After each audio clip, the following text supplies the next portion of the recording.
কি এই আউটফিটটা দেখে মনে হচ্ছে না যে বৈশাখ বৈশাখ? হ্যাঁ, আসলেই এইটা ছিল আমার বৈশাখীর আউটফিট। একদম বাঙালিয়ানা সাজ আর কি।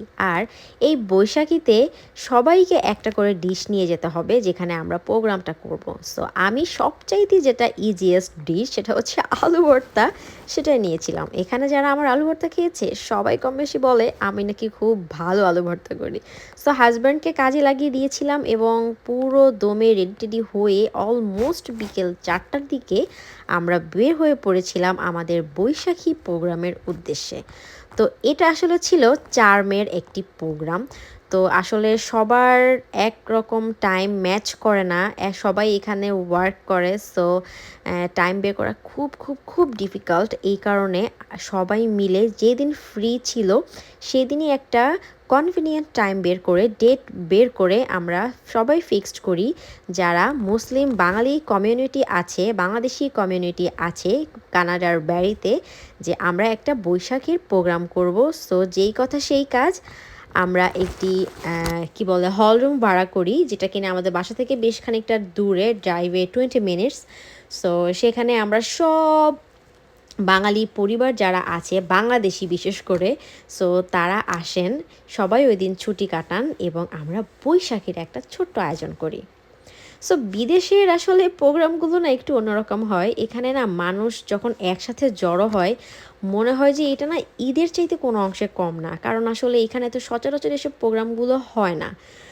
সো যখন একটু সময় পায় মানুষ তখন এসব প্রোগ্রামগুলোকে এত সুন্দরভাবে সেলিব্রেট করে যেটা আসলে বলার মতো না। এখানে অনেক সিনিয়র সিটিজেন্সরা ছিল।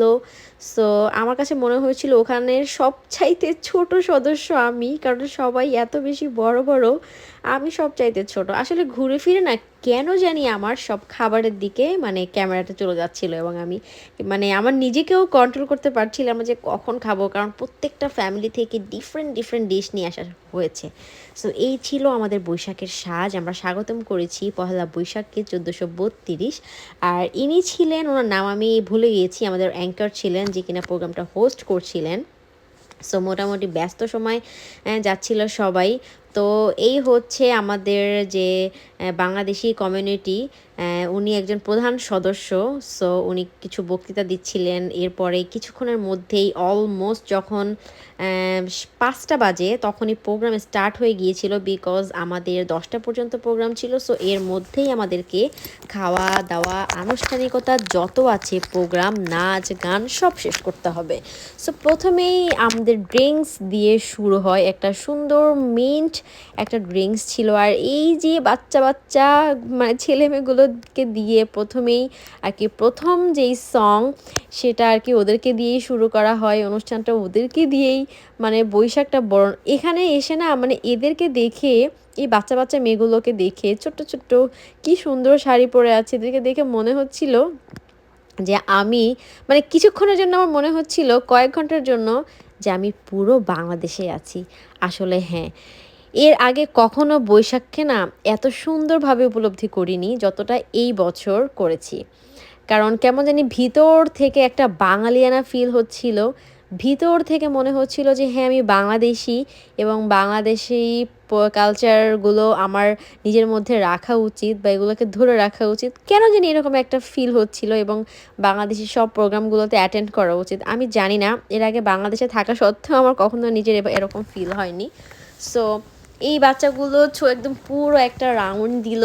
সো তারপরে এই যে ছোট ছোট মেয়েগুলা হাতে হচ্ছে কিছু নেম প্লেট নিয়ে ঘুরছিল, মানে বৈশাখের স্বাগতম জানাচ্ছিল সবাইকে। কি যে সুন্দর লাগছিল, মানে এক একটা থেকে এক একটা ছোট এই কিউট কিউট বাচ্চাগুলো সবাই স্কুলে পড়ে এবং এদের আউটফিটগুলো তখন অন্যরকম হয়, বা যখন বাইরে থাকে তখন আউটফিটগুলো অন্যরকম হয়। আর এই যে পুতুলের মতো একটা ছোট, এটা আসলে কার মেয়ে আমি অত নামও জানি না সবার। সো ওকে যে কি কিউট লাগতেছিল মাশাল্লাহ, মানে সবাই না ওর দিকে তাকাইছিল। এখানে আর কি বউয়ের একটা থিম, পালকির একটা থিম যেটা আমাদের বাঙালিয়ানার সাথে যায়।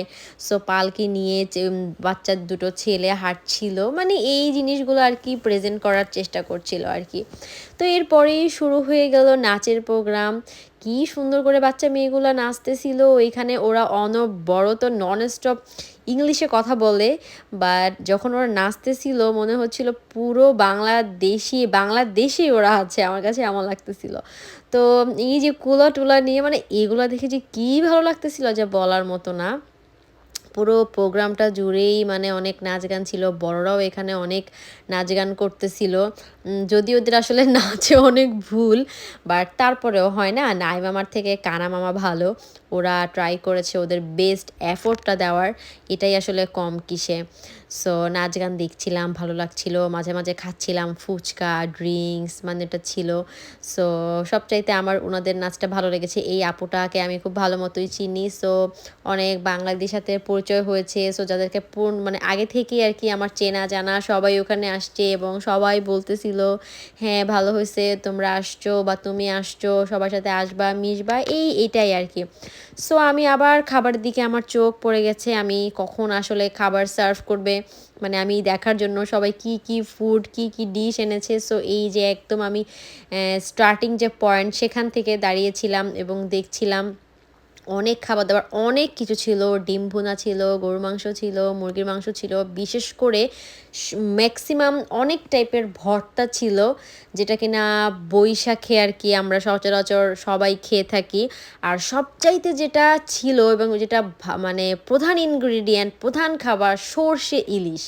মানে এটা না হলে তো আসলে পহেলা বৈশাখটা জমেই না। আর শেষে না আমি এত এত ডেজার্ট নিয়ে বসেছিলাম, বাট ডেজার্টটা দেখতে যতটা ভালো ছিল খেতেও মোটামুটি ভালো ছিল, বাট জিলাপি যে ডেজার্টটা ছিল জিলাপিটা আমার কেন জানি ভালো লাগেনি। আদার্স যে ডেজার্ট ছিল যারা বানিয়েছে, এখানে অনেক মহিলারাই বলছিলেন যে তারা কোনো কিছুই পারতেন না, যারা এখানে প্রথম এসছেন, কিন্তু থাকতে থাকতে তাদের এক একজনের থাকার বয়সও অনেক বেশি, 12 বছর, 13 বছর, 18 বছর, 20 বছর, থাকতে থাকতে শিখতে শিখতে তারা এখন এত পটু হয়ে পড়েছে যা বলার মতো না। তো প্রোগ্রামটা আমাদের একেবারে শেষের দিকে হয়ে পড়েছিল। তো সবাই এখানে আসলে গোছগাছে একটু ব্যস্ত হয়ে পড়েছিল, কজ আমাদের 10টার মধ্যে এখান থেকে শিফট করতে হবে। এখানে সিস্টেম হচ্ছে তুমি যদি কোনো হল ভাড়া নাও তো তুমি সেখানে প্রোগ্রাম করো, যাই করো না কেন তোমাকে এটা ক্লিন করে পুরো দমে সুন্দর করে রেখে যেতে হবে। আর লাস্ট মোমেন্টে ছিল ছেলেদের একটি খেলা। ছেলেরা সবসময় মেয়েদেরকে বলে যে তোমরা শাড়ি পরতে এত টাইম কেন নেও, এত সময় কেন লাগে। সো এখানে আসলে এটাই প্রমাণ করার চেষ্টা যে তোমরা কতটা শাড়ি পরতে পারো। তোমরা যে মেয়েদেরকে বলো যে কেন শাড়ি পরতে পছন্দ করে, কেন শাড়ি পরতে ওরা এত টাইম নেয়, সো এইটা প্রুফ করানোর জন্য ছেলেদেরকে দেওয়া হলো। তো এই যে কি যে অবস্থা একটা ছেলের, মানে এই যে যে লাল পাঞ্জাবি পরা যে ভাইটা দাড়িওয়ালা, উনি হচ্ছেন মেইনলি আমাদের বাড়িওয়ালা। সো সবার চাইতে আমরা দেখলাম উনি সবচাইতে সুন্দর করে মানে গুছিয়ে শাড়ি পরলেন। আমরা তো খুব অবাক যে উনি এত সুন্দর করে শাড়ি কীভাবে পরলেন, নিশ্চয়ই উনি ওনার বউকে বাসায় শাড়ি পরিয়ে দেয়। সো এটা নিয়ে খুব মজা হয়েছে এবং আলটিমেটলি না উনিই ফার্স্ট হয়েছে। দেখুন সবার চাইতে উনি একদম মাথায় ঘোমটা টোমটা দিয়ে পারফেক্টলি একদম শাড়িটারি পরে পুরো একদম রেডি হয়েছিল। সো ছেলেদের শাড়ি পরার প্রোগ্রাম শেষে এবার কেক কাটার পালা। কেক টেক খেয়ে সবাই আমরা বাসায় যাব। তো প্রোগ্রামটি কেমন লাগলো